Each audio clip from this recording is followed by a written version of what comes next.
Hello everyone, I'm Swati. So recently I've started reviewing books on YouTube.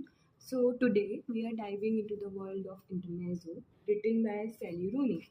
You might know Rooney from Normal People and Conversation with Friends. Here she does something different.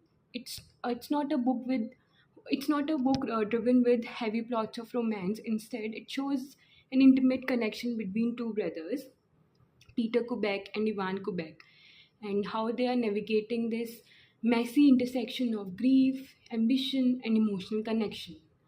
So basically, the plot opens up at the funeral of their father, which affects them deeply, and it's not the moment which shows them together or united them, but instead shows how far apart they are from each other.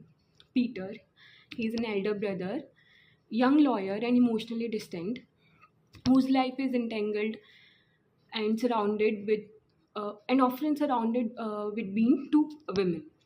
Then there is Sylvia, and then there is Naomi. Sylvia, she is his first love and her longtime partner. She's an English professor and suffering from chronic pain due to some accident. She's emotionally resilient, and Peter often uses her as an emotional crutch.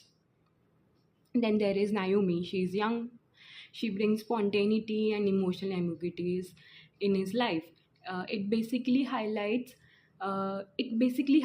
the part of Peter's life which struggles with intimacy and emotional longing. So Peter's section here are notably different. It was unique, fragmented, with fewer verbs, and often interrupted with syntax. It's very jumbled, and it mirrors his own mental state, which is full of grief, emotional unraveling, self medication, and drugs and guilt. Rooney's approach here echoes the Joyce's inner monologue in Ulysses. When we read his POV, it feels like we are inside his head. It's his thoughts cascade and the flight of ideas. It's like reading someone with ADHD.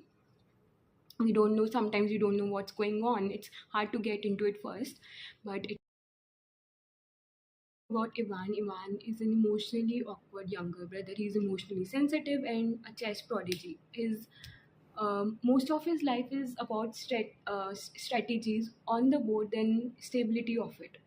He meets this significantly older woman, Margaret, on chess exhibition. She's 36-year-old art director and divorcee. So their connection is deeply rooted in mutual grief and leads to an unexpected emotional intimacy. It shows abilities and emotional history makes her a catalyst for Ivan's growth, helping him engaging with grief, intimacy, and identify more fully. Use some favorite quotes of mine from this book.